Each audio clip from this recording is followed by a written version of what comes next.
let me tell you how you can fix a mirror to a wall without using fixings.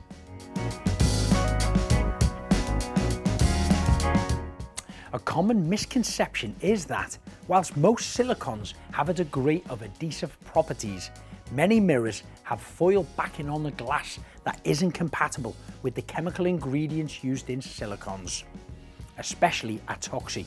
And so the correct choice for most cases will be a dedicated mirror adhesive, of which there are several available on the market and do a fair job on sticking smaller, lighter mirrors to walls. But I prefer the overall final bond strength of 3C's Max Bond to do a proper job every time, which gives you peace of mind that the adhesive will last the distance. Now, I've personally used Max Bond on over 50 different substrates around our house, garden and products. Now, I even stuck a number of mirrors to our plastered, painted bedroom walls, as well as fixing down these huge rolls of artificial grass to our workshop studio roof that is made of fiberglass.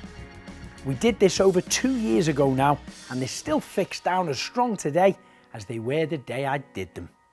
I hope that's answered your question, but if you've got any more, please comment below.